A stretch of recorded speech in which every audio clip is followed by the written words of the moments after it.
Etika dan peradaban merupakan kaya ukur bagi kemajuan sesebuah negara. Jika dilihat secara kasar, negara-negara yang maju kebanyakannya mempunyai dasar politik yang stabil dan ekonomi yang kukuh. Politik yang goyah pula akan membawa kepada keruntuhan etika dan peradaban sesebuah negara. Situasi ini boleh kita lihat di negara kita sendiri, di mana ramai ahli politik mengambil rasuah dan tidak menjalankan tugas-tugas mereka.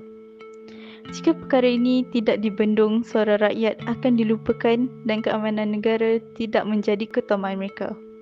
Maka akan bermulalah rusuhan dan keganasan seperti di negara lain yang seringkali kita lihat di kaca televisyen. Akan tetapi itu bukan yang kita mahukan di negara ini.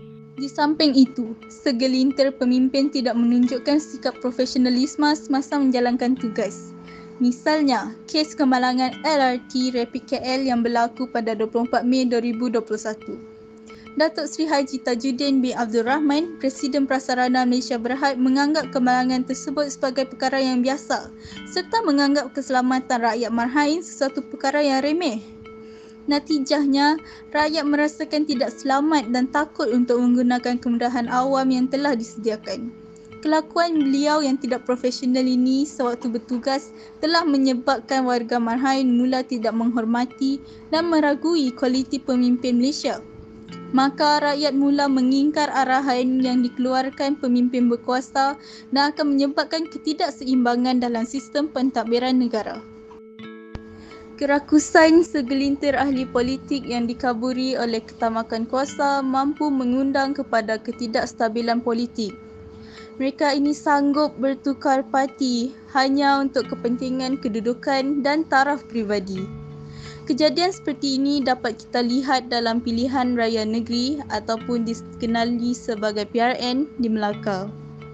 Lantaran sikap yang tidak profesional ini, rakyat semakin hilang kepercayaan kepada pihak kerajaan, menyebabkan akan wujudnya gelombang malas mengundi. Kesannya, demokrasi yang sudah lama dicapai akan longgar, lalu mengeruhkan situasi politik di Malaysia.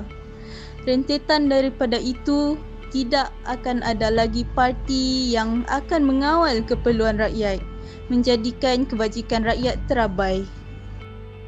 Setiap tahun, bajet bagi pertahanan Malaysia kurang diberi perhatian oleh ahli politik dengan alasan peperangan kurang berlaku. Ini menyebabkan kelengkapan senjata tentera Malaysia tidak canggih dan kurang lengkap berbanding dengan negara jiran seperti Singapura, Indonesia, Bangladesh dan Thailand.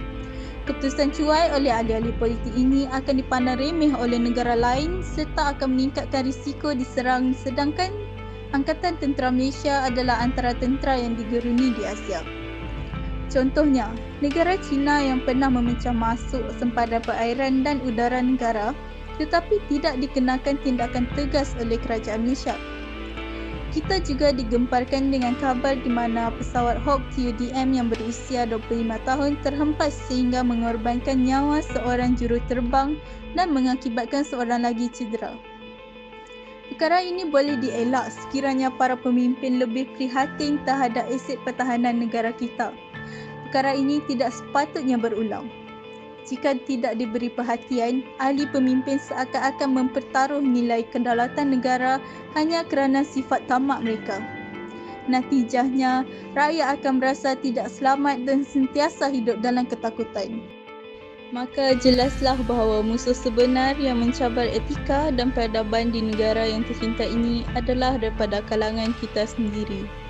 Ahli politik yang sentiasa berselindung di sebalik sentimen perkauman dan agama seharusnya ditolak habis-habisan.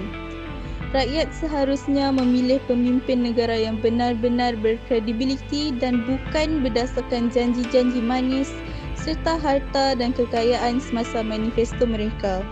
Rukun negara yang keempat dan kelima perlulah menjadi sandaran setiap rakyat Malaysia agar perlembagaan negara terlindung dan mampu menjaga kelestarian etika dan peradaban negara yang tercinta ini.